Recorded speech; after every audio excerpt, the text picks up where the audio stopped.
Hi, Brooke. Hi, How are you today? I'm doing well. How are you guys doing? Doing so good. Good. We It's a are so great excited to Thursday. do. Yeah, it's a beautiful day too. Mm-hmm. So we are talking about dudes because Father's Day is coming up this weekend, Mm-hmm. right? I believe So so. Uh, I've been able to go through the presentation and I'm very excited. And if this is your first video of ours, it's Lindsay Dragon from Parenting Autism United, and we're based in Dallas, Pennsylvania. And Brooke, tell us a little bit about yourself. Hi. So I am currently living in Pennsylvania. I work as a BCBA, and I'm actively in the middle of moving to Michigan to continue working as a BCBA. I've been in the field for about 5 years. I love everything about it. I love being able to talk and teach about autism and make sure that families feel supported. Even though they're not receiving the direct service, they're still absolutely involved and deserve some services as well. Yeah, well, and it's been really fun working together and Mhm. really tackling some topics that a lot of people talk about, but no service providers are really able to take the time out of their schedules and talk about. So Mhm. one of those is obviously it's due day. So there's a huge component about males and autism, and specifically the relationship that having a male role model or figure in the home works on developmental um, pieces for the kids. So let's just jump into it. What do you think? Absolutely. All right, so I'll be changing the slides when Brooke Mhm. is ready. Alrighty, so we'll go ahead and jump in. So the title of the presentation is "Dude, Let's Talk About Autism." So my plan for today's training is to really go into a lot of information, a lot of detail about autism and how it impacts father figures with children with autism. What I tend to see in the field, and also what I've seen with doing various events with parenting autism, is that there's a lot of women and mothers that show up who have a good amount of information on autism, but what we see is that, or what I've seen, is that a lot of the men don't have as much information and they seem to be a little bit more confused about the diagnosis, why their kid is doing X, Y, and Z.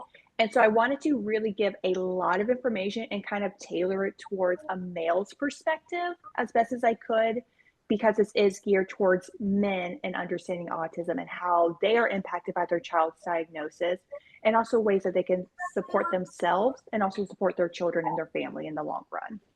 Yeah, and one of these is this is a huge topic because my son is 10 and he's fairly aggressive, and he was much more aggressive when he was younger too. Mm-hmm.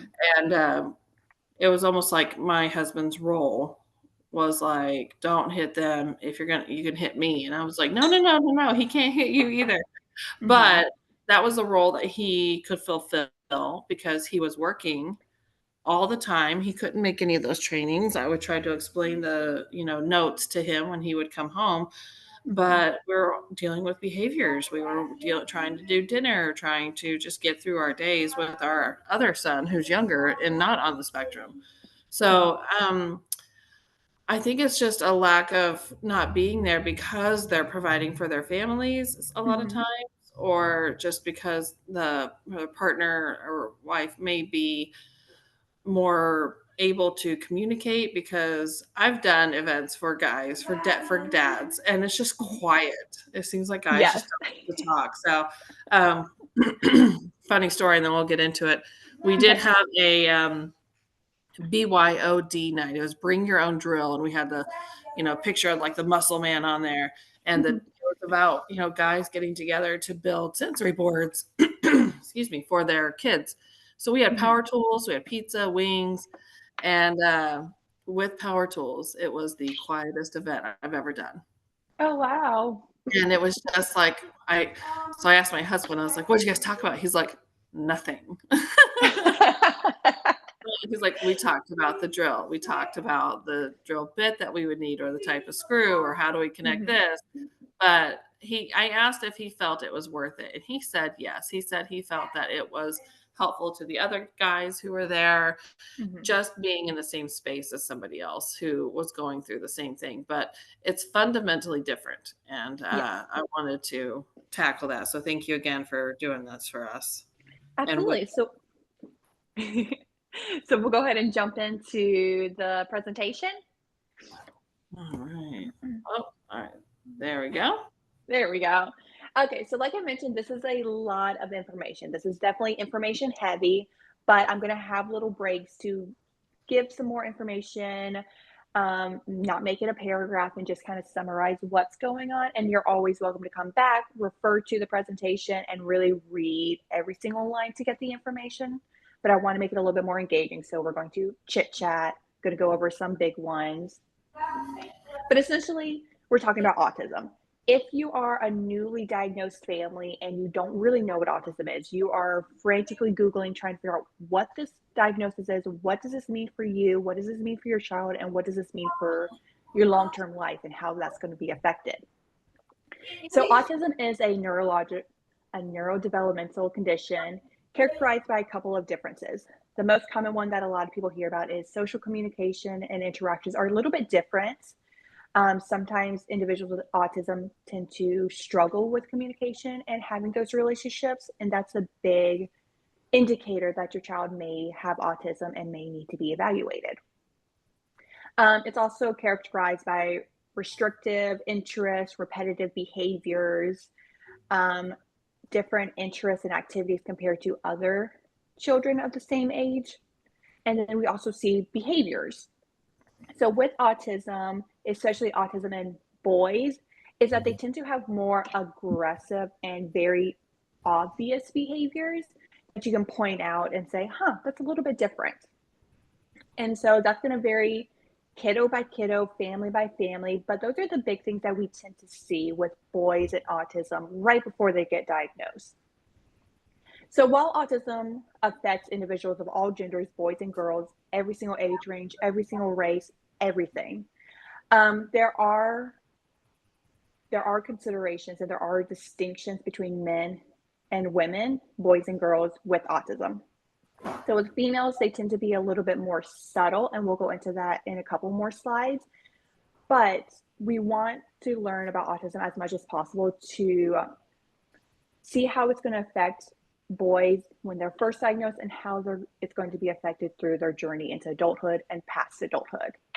And with us being able to understand autism, understand what it looks like, understand all of its variations, then we're able to provide services, we're able to provide support and ongoing support through the child into adulthood lives so that way they feel supported, they're able to have the same outcomes and same opportunities that their neurotypical peers have. And we want to make sure they reach their full potential, that they're happy, they're healthy, they're safe, and they're living out whatever dream they have just as much as their neighbor who doesn't have a diagnosis has. Yep. Okay. Next slide. Yep, next slide. Okay, so now we're going to go into a little bit of more background, some justification about autism, and again, specifically about how it affects boys. So in males, autism often presents with unique challenges in socialization, communication, and behavior, like I just talked about. Mhm. So typically, these characteristics persist through life. However, they change a little bit. So typically, in the younger years, we tend to see more intense behaviors, more frequent challenges. But as they get older and they have more practice, they have support systems in place, we tend to see those behaviors decrease either in intensity or how often they occur because our child is growing up and learning different ways to cope and adapt to the world around them. But we Mhm. do see that in the early years, it's definitely the hardest, but it does go down a little bit. Yeah. Well, that's a Um, silver Go ahead. lining. Absolutely. And a lot of the conversations I have with my early children and my early families that I see is, when does it get better? And it absolutely does get better. It's a time thing. It is just like any young child. They're young. They don't know how to navigate the world. They don't know how to navigate their emotions. So they're crying and screaming and having tantrums. It's the same thing with autism. They're young, they're confused, they don't have the skills they need in order to support themselves and navigate the world. So you tend to see more behaviors. And then as they age and they understand more about the world, they understand more about themselves and how to regulate their emotions, that tends to go down. It's no different than a typical kiddo in the fact that it's harder in the early years and then it does get better. And I think a lot of parents forget that their child is a child first. Hmm. So that's Absolutely. just something to always remember. Hmm. And so these social challenges can become more pronounced, affecting relationships, employment, and overall quality of life coming later on into their life cycle. Communication differences do present hurdles, they do present challenges, especially navigating complicated relationships, such as like an employee boss relationship, any romantic relationships, understanding that change between a child and parent relationship to an adult child and parent relationship. There's things that change, there's different boundaries that come up, and that can be challenging for individuals with autism as they grow up and navigate that and transition from different lifestyles and life stages. Okay. So, while boys do develop coping mechanisms to navigate these changes, some still require additional supervision and support and accommodation. So again, as they transition into adulthood, there is a growing recognition of the importance of inclusive education, employment opportunities, and community supports. That is something that Parenting Autism is doing a wonderful job of, is giving those inclusive trainings, those inclusive resources. We're talking about doing some employment opportunities in the future, Hmm. and then also making sure that the community is supported. We're making sure the parents of children are supported. We're making sure the children are supported. We're making sure that friends, family, caregivers are supported, service providers are supported. We're really trying our best to make sure that everyone has support, at least from Parenting Autism, about autism. Amen, sister. So we're jumping into the next slide. And these are just going into some differences across the ages for boys and men. You'll see that there are a lot of similarities because autism doesn't go away as you age. It just changes and adapts. Same thing that your childhood personality is different than your adult personality. It's still the same in a lot of ways, but it's definitely changed and evolved as you have changed and evolved. Yeah, it's not the way that somebody can be cured. It's you're developing and you're learning, just like Hmm. any normal. It's your brain is wired differently with autism, so you're Exactly. just learning how to navigate society in a way Hmm. that works for you. Hmm. So we'll go into the differences across the ages. So boys, just the generic children, boys, they do have difficulties with the social interactions and communication. They tend to have repetitive behaviors. Those behaviors can be vocal, talking, speaking, making sounds, or it can be more motor where they are physically moving their body repetitively. Hmm. They tend to have limited interest, and their interests may be different than peers. So, some children that I've worked with, say like 3 to 5, really love math and they love geography, versus their neurotypical sibling may be super interested in cars and superheroes. Still, they have their own interests, they have their own personalities, but it's a little bit different. You can kind of see where their interests are different and limited compared to other children in their same age range. Hmm. Um, Young children can have sensitivities to different sensory information. That could be touch, taste, smell. We'll see it a lot in food restrictiveness, in which they will only eat 3 foods out of the 20 that you offer them. Oh wow, yeah. We tend to see literal thinking, and by that we mean a lot of rule following.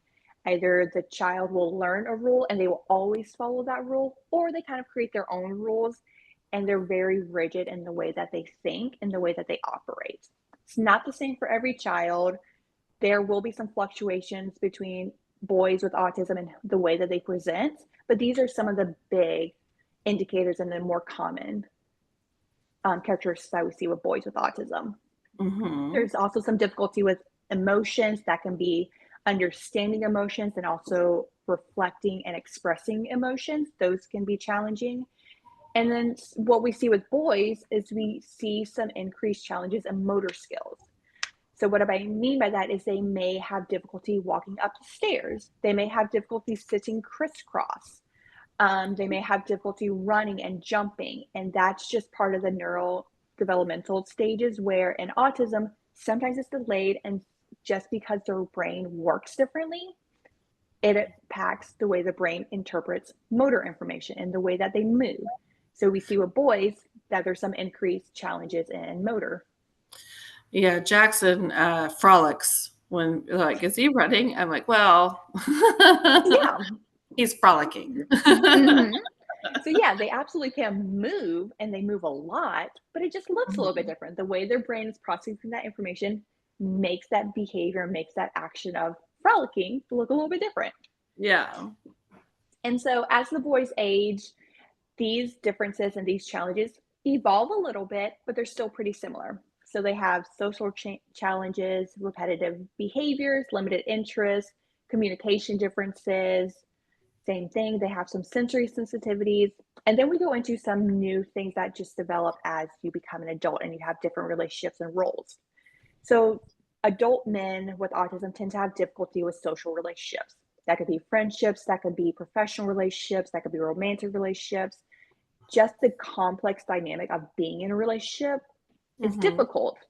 There's a lot of nuances for anyone, and especially having a developmental disability or an intellectual disability or having autism, that makes it a lot harder. There's more hurdles to overcome and understand.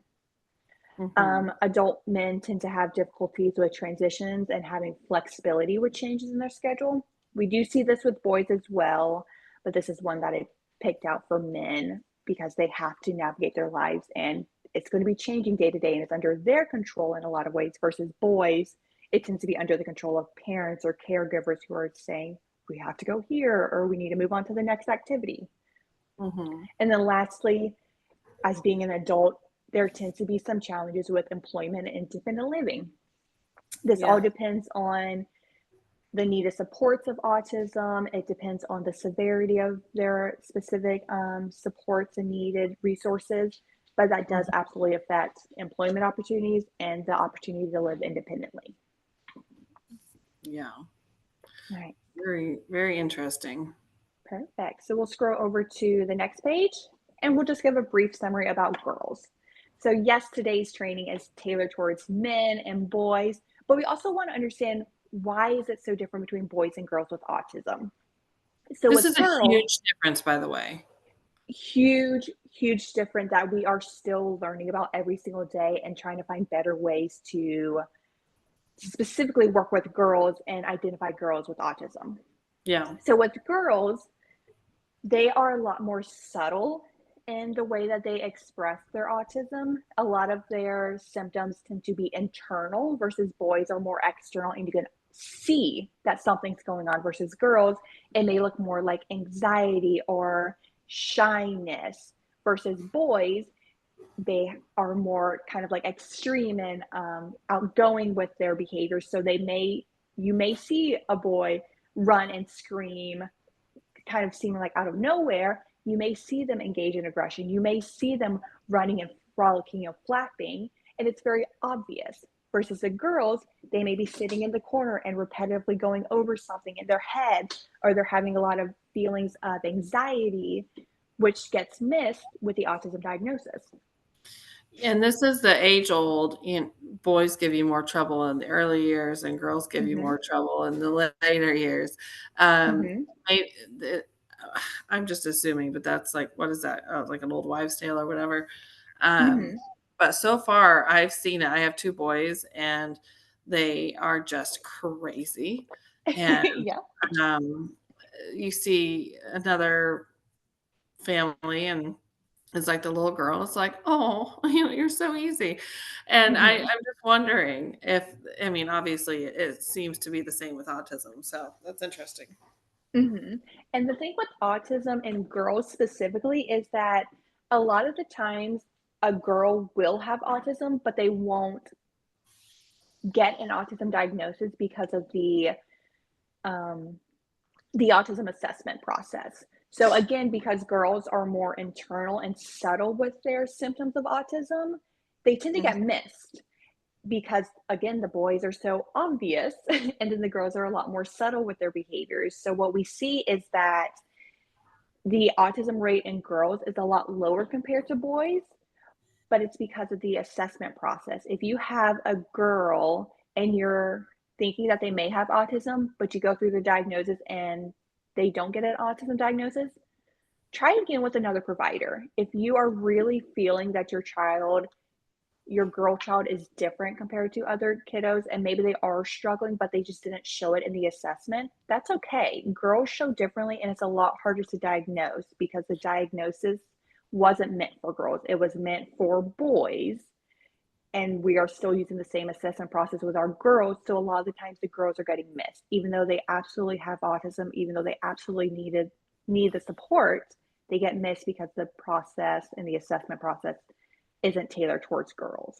And I do have some experience with families who've reached out and they said, I'm being accused of just trying to get a diagnosis, but I feel in my gut and I know that there's Mhm, something going on here, and they can't diagnose anything else mhm, because it's not anything else. But mhm, that's the thing. It's like there's a clear difference between advocating for your child mhm. versus like Munchausen syndrome or something.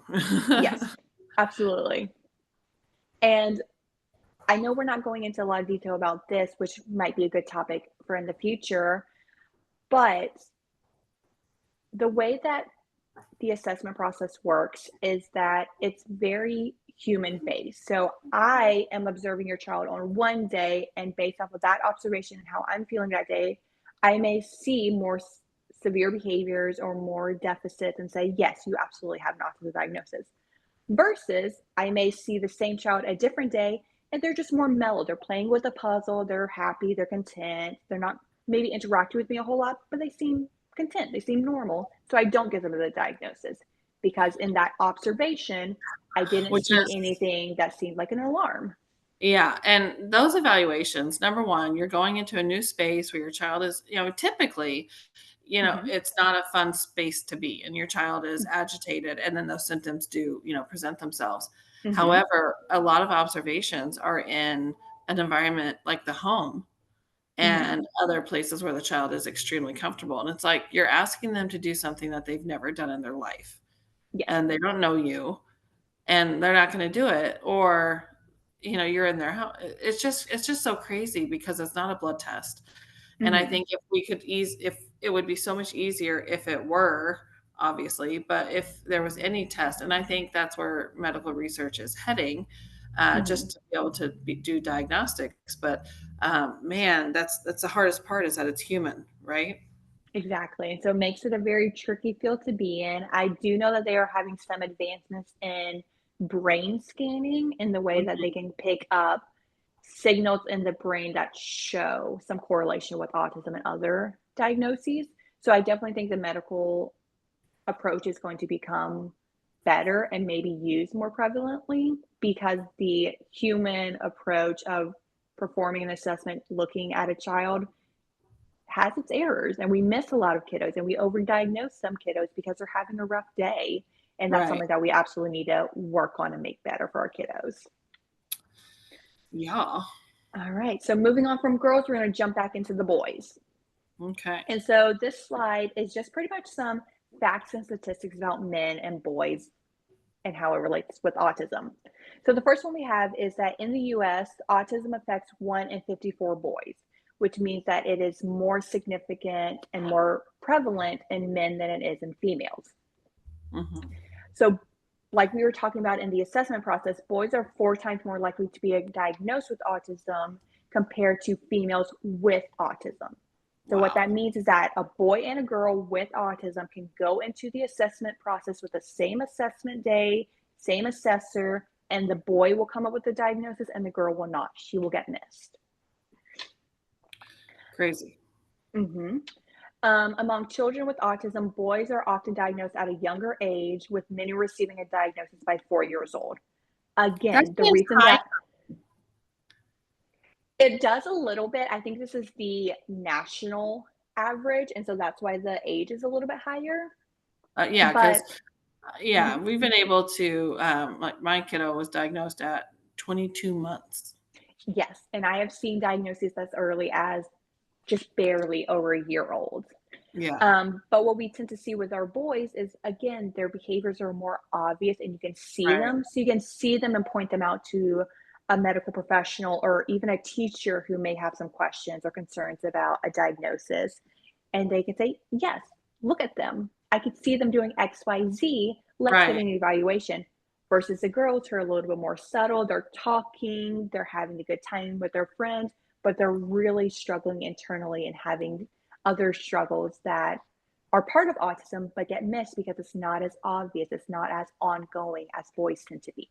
Yeah, and I have a horrible joke that popped into my head, which is not a horrible Okay. joke, but it's, the reason why it might be 4 years old is because of the waiting list in our area. Mhm. But this is a national average, but maybe that's across the board.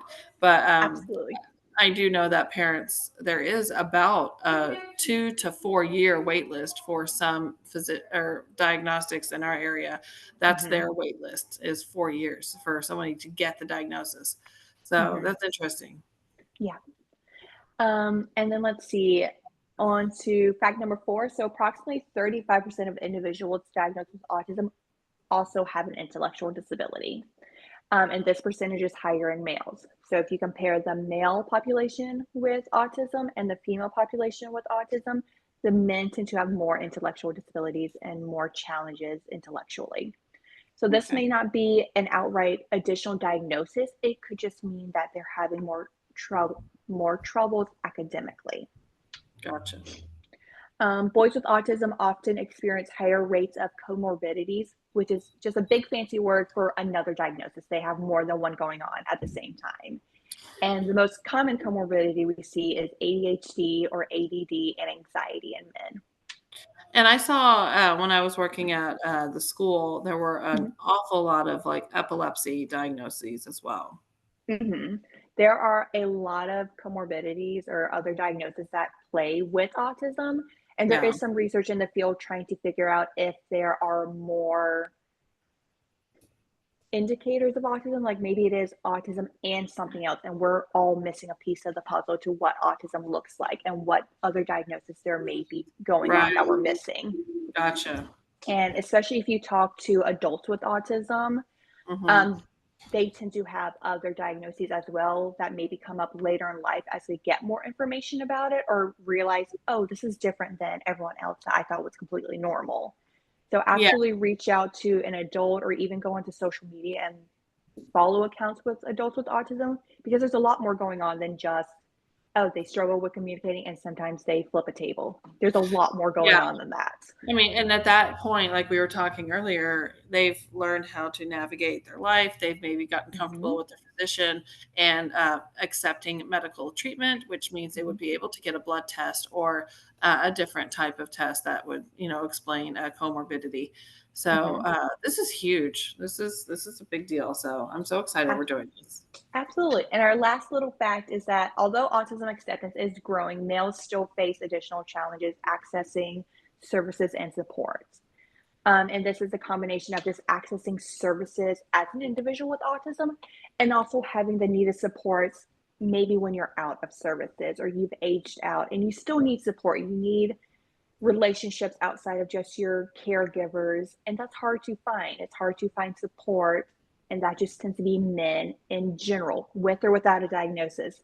They're not as emotional or wanting as much support as females tend to want, but absolutely, they still need it. They still have a right to access it, and they tend to have a few more challenges compared to females. Well, and I feel like there's a lot of issues that Mhm, surround men and women as adults, and we mhm, always look at women as being more frail and vulnerable, and mhm, our men are tending to be more physical and aggressive, mhm, and that is simply because it's a biological trait. It's testosterone versus estrogen, right? mhm, And so still need to protect our men who have developmental disabilities because it's a huge issue still. It's mhm, rampant with abuse and getting false accusations, taking being literally set up by somebody to take the fall for, an issue. Mhm. And then also not understanding the nuances. We could get into this forever, but it's a huge thing Mhm. because our systems are not set up to care or even know about our males with autism. So they're more likely Mhm. to be arrested. They're more Yeah. likely to be, I hate to say this, but like, you know, shot or something if they're not following directions, if they're, Mhm. being pulled over by, a police officer or first responder, or if you see a large male grabbing his sister and the sister is very well aware of how to handle the situation, but a stranger doesn't know what's happening and all they see is a male attacking a female. Mhm. And it's like that in an instant can cause death. And Mhm. it's so scary. But that's why the education for the whole community, not just for the families or the service providers or the, Mhm. extended friends and family is so important, is because it is one community. And that's my soap opera box for today. Absolutely, and it's a valid point because the autism diagnosis doesn't go away outside of school or outside of services. It is going to be with them their entire lives, and there's going to be a lot of difficult situations and just complicated situations that they're going to have to face that are additionally challenging because they have autism and they see the world differently, they experience the world differently, and Mhm. it's still challenging for a neurotypical individual, but it's different for individuals with autism or another diagnosis because there's additional challenges and Yeah. hurdles to overcome. Yeah. All right, so the next thing we're going to talk about is ABA. So I just wanted to throw this in there for any newly diagnosed families who are being told by so many people to get services, but they don't know what the service is. They don't know how to access the services. So today we're going to talk about ABA, which is applied behavior analysis, because that's the field I'm in.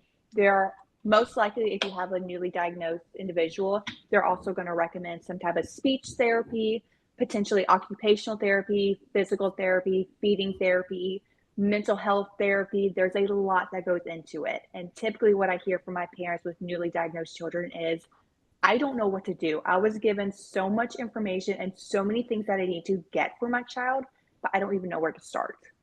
So, Yeah. we're going to start with ABA because that's my field. So, ABA is applied behavior analysis, and it's a therapeutic approach for working with individuals with autism. So we focus a lot on evidence-based practices, which means that we do a lot of research. We have a lot of statistics and math and data to back up our approaches to prove what we're doing is effective, it's safe, and it's working. So we Mhm. work closely with individuals, typically on a one-to-one ratio, meaning that there's one therapist assigned to one client, typically.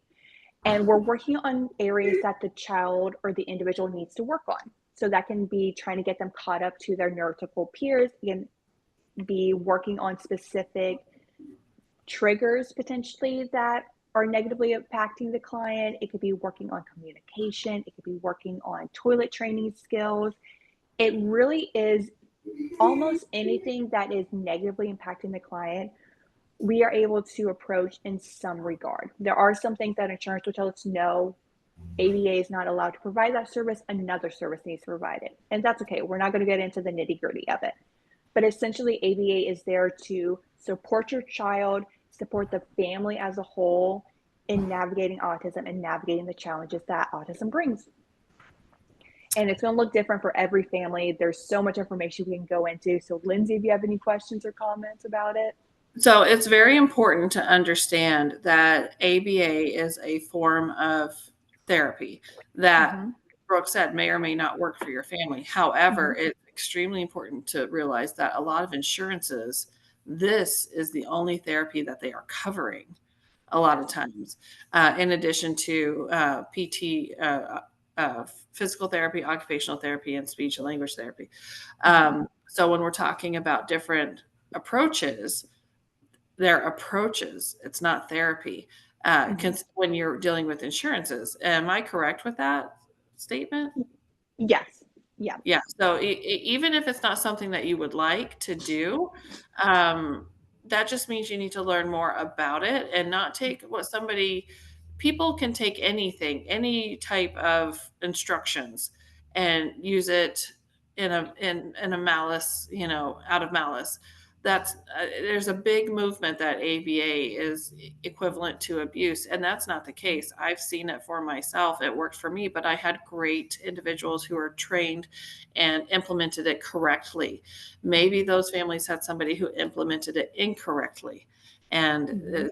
there is a big stink about it in certain forums, and it's just important to do your own education, Mhm. your due diligence. I mean, get yourself educated on it and be a part of the process. Don't leave everything up to your behavior techs, your DSPs, your BCBAs. I know that's a lot of acronyms for any new families, but any person who's involved in your child's life, you should be involved with them too. Mhm. Um, it just is what it is. And I know that's a saying a lot of people hate too, but frankly, this is the hand we have been given, Mhm. and you're part of that hand. You're never not part of it. So just make sure you do your due diligence and learn about it. And you have to implement it at home, or else it doesn't work either. Is that correct? Mhm. Yes. So sometimes what we'll see with families is that they're under the impression that during services, we're fixing all of the problems and Yeah. that naturally the child will come home and be absolutely perfect. And that's not the way the world works. Yeah. We are teaching them in a very specific environment how to operate in certain situations. We're teaching them, we're helping them work through their problems. But that environment looks different. They have different supports versus when they go home. My job with a client is to be 100% all on them. However, when the child goes home, there's Yep. mom and dad, there's mom and mom, there's dad and dad, there's siblings, there's pets, there's responsibilities, and it's not one on one. And that is a huge barrier that a lot of parents don't think about. Well, and it's a huge barrier that when you're doing your goals and your plans for Mhm, your treatment plans, mhm, realistic expectations is something that everyone mhm, needs to be aware of. Now, that's why we just did our last one, which was biting the bullet, when to make those big changes. mhm, Because if you're realizing something isn't working, there, you don't change the flower, you change the environment that it grows in. mhm. And that's a huge famous saying from someone who I don't know. But, that's exactly why we do these things, is because as parents, I'm going through every issue I ever had, and he's only 10. So Mhm, we're able to hit these from multiple directions, and you could get something out of all of them. And ABA is it's a beautiful, beautiful treatment if it's implemented correctly. mhm. So we can probably leave it at that, because this could be its own thing the entire time, right? Like you said earlier. Absolutely. Absolutely. And the only thing I want to leave with everyone who's listening is that ABA is another form of like medicine, and it's kind of like a doctor. Think about it in that regard. You're Oh gonna yeah, have a you're doctor prescribed that ABA. and you're Yeah, gonna it have a is a doctor prescription. that is wonderful and you love them and they're taking care of you and they're identifying all of your problems and they're really, really supporting you. But then you also run into a doctor who is ignoring you, doesn't Yep. even show up on time, cancels your scheduled appointments, and then says, "Nope, Doesn't you're even. fine, go home." And Yep. so look for the provider that's a good match for you. Look for the ABA service that is a good match for you. Just because it works for me doesn't mean it's going to work for you. Everyone is different, and that's a huge thing you need to look into if you're looking at ABA as a potential support for your child and your family. It's usually not it's like that age old saying, it's not what you said, it's how you said it. It's Mhm. not ABA, it's who's implementing it and how Exactly. they're implementing it. So, all Exactly. right, ready So to move now, on? yep, now we're going to move on to parenting autism, which I thought was a fun play on words. Yeah. So, parents of special needs children often face increased stress, emotional strain, and practical demands as they navigate medical appointments, therapies, and education services. So, this paragraph and this slide specifically is just going into parenting an individual with autism or another disability is hard. It is harder than the typical parent raising a typical child. I've seen in multiple articles where it's been noted somehow from somewhere that it's Mhm. equivalent to the stress that combat soldiers experience Yes. Yes, because and you I are always on your toes, you can't ever fully Mhm. relax, and it's you're ready to jump into emergency mode any Mhm. second. So, sorry, keep going. Yeah, you're absolutely right. Aut Parenting a child with extra supports or needed, supports is a lot more challenging. You have to plan your day differently. There are some things that you just can't go to because they're a little bit too complicated in this specific moment. You're dealing with a lot more stress because your kid may all of a sudden seem to get upset out of nowhere, and you have to handle it. They may not have the communication that you need in order to understand your child and for your child to tell you exactly what they need. There's a lot more additional challenges as a parent who's parenting a child with autism. Yeah. However, just because it's more challenging doesn't mean it's not as rewarding. What we Mhm. tend to see with families who are able to work through autism, work through the life stage, is that they, as a family unit, become a lot more resilient. They're a lot more emotional and understanding. They're very compassionate, and they get a lot of strength from the challenges that they're facing. Yeah. And that's a beautiful thing. It's a hard thing, absolutely, but the reward is amazing at the end. You tend to have tighter relationships with your children because you really understand them. They really understand you, and you guys have both gone through the struggle together. That tends to bond you together. Even if it's a little bit of a trauma bond, you guys are still bonded together and you have learned a lot from each other. And just being on the inside and outside of it, and there are some very general terms and situations, like, there's been families that I've seen that I've come across, I'm like, "Wow, your bond is amazing," and I'm like, "I wanna Mhm, be like you," and all these things, and it's like, yeah, they have that amazing bond, and as we're growing older, I'm, like, seeing it's like, well, you never leave your house though either. How is mhm, your child going to fare without you? And so then I try to take that into consideration, and then there's that other extreme end of it, the warrior parents who are fighting so hard and they're gone all the time because they're fighting so hard for their children, but what they end up doing is missing out on their children. mhm, So it can be an extreme end one way or the other with beautiful results, but mhm. it has to be right for you. And I've Yeah, never found one family or a person that I've been able to just say they're doing it. That's it. That's how we should all do it. mhm. Because you can't do that. That's a blanket statement. That's not realistic. Yeah, everyone's different. Everyone's situation is different. The way that they try to find solutions to current problems is different. There is Yeah. no right way to parent anyone. There's no right Right. way to parent an individual with a diagnosis. It's hard. Everyone is struggling, but what we tend to see is parents with special needs children tend to have more stress in their life. Yeah. So Okay. next we're going to jump into dads on autism.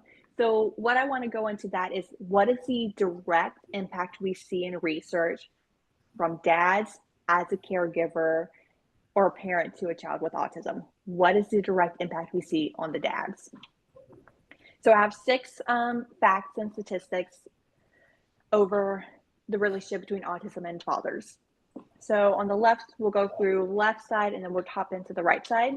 So left side, we have the impact on mental health. Like we were just discussing, being a father to a child with autism or any special needs comes with a lot of stress and anxiety and depression compared to fathers of neurotypical children.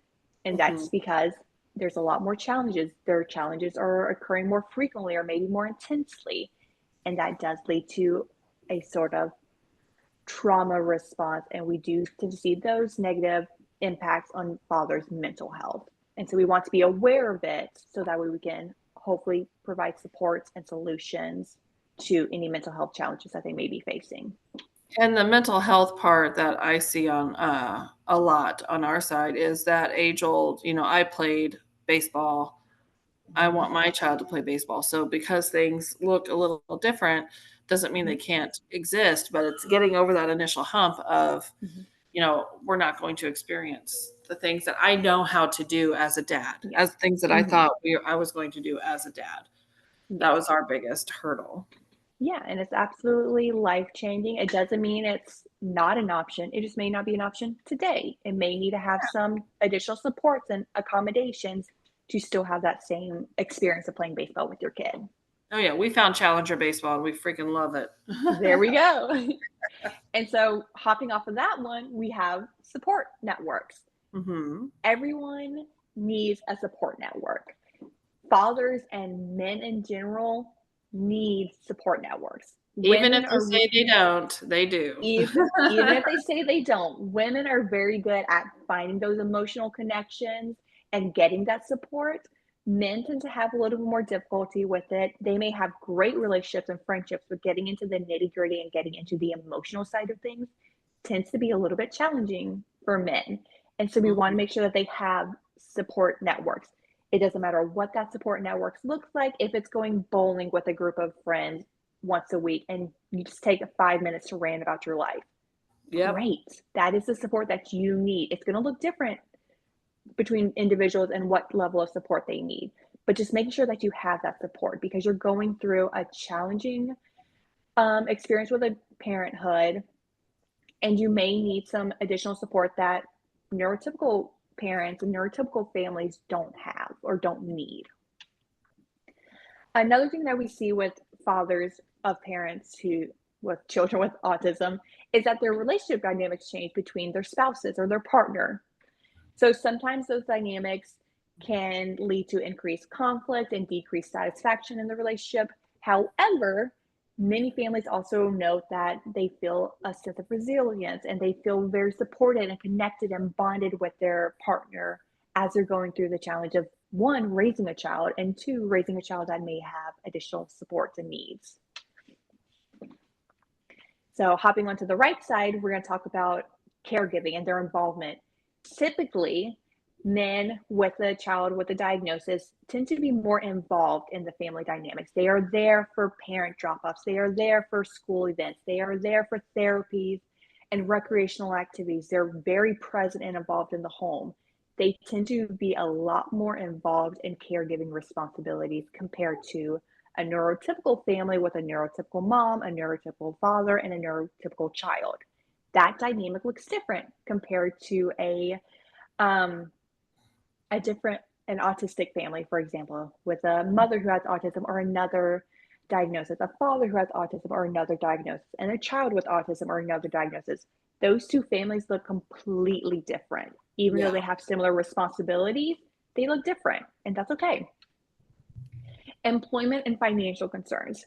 So, again, with men in the United States being more of the primary caregiver in a lot of ways, and they really take on that male responsibility of caring for the family, providing for the family, we tend to see that the men struggle with employment and financial concerns because it takes so much time and energy and resources to have a child with a diagnosis that sometimes you can't work full time or sometimes you do have to call off last minute because your kid really really needs you, and so that may cause some losses in promotions or just loss in wages because you had to take off more time than someone else who doesn't need to take off time to be at their children's services.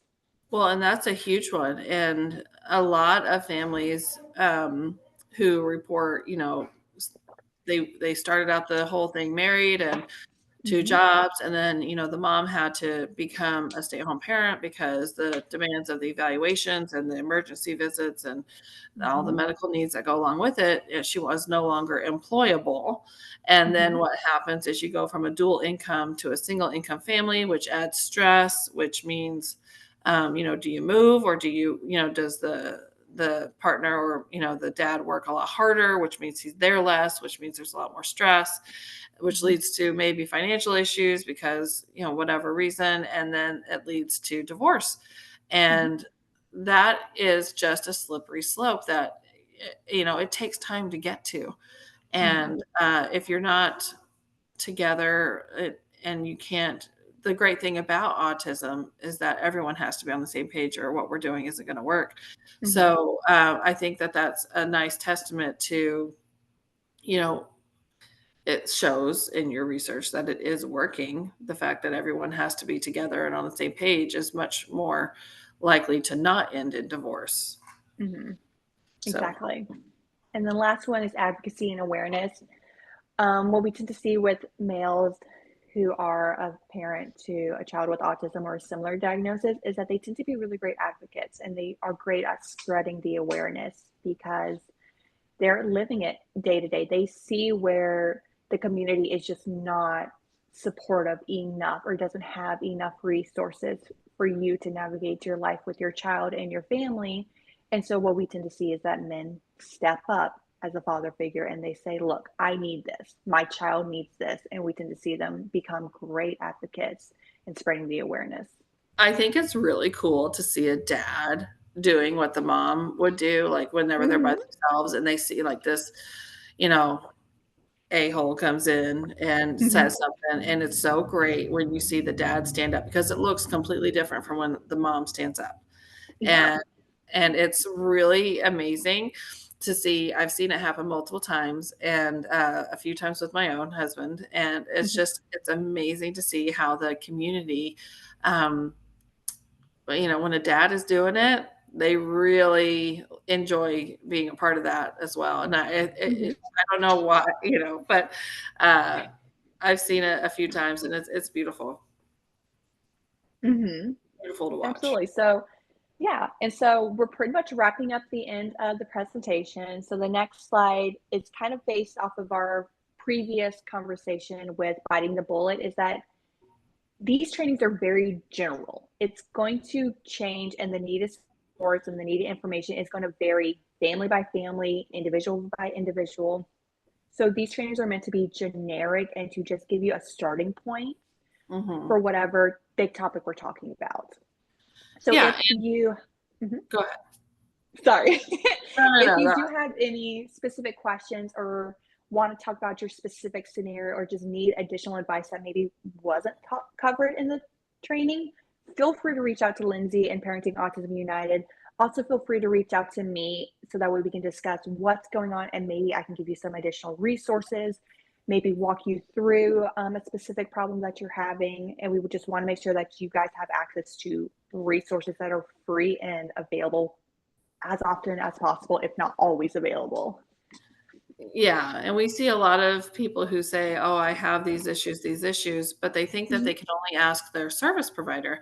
But think Mm-hmm. about it as if you had a flat tire. You could call AAA, you could call your roadside assistance, you could take it into anywhere that's close to you, a garage, just to get that tire fixed.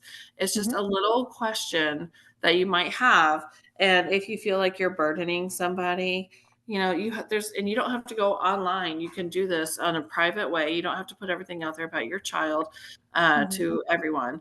Um, and it's really a resource that is underutilized, and I really we're just so thankful for all the information that you share with us all the time, Brooke. Absolutely. And so the last slide I have is just a thank you so much for being here. And if there's Woo-hoo. anything that you have questions about, reach out. We thank you for coming and just sitting with us, learning. Hopefully, you learned something and are able to apply it to your day to day life. But if you need more information, reach out to either one of us. Parenting Autism has so many resources and it's such a great, safe space to actually go to. And if you have any specific questions or have more professional concerns about ABA, you see stuff and you just have questions, feel free to reach out to me and I will give you an honest answer based off of my experience and what the research says. And I think this was a beautiful segue into one of our topics that we need to add to our list, Brooke, is Mm-hmm. going to females and autism. Yeah, absolutely. So I could just see all of this in the different colors. Mm-hmm.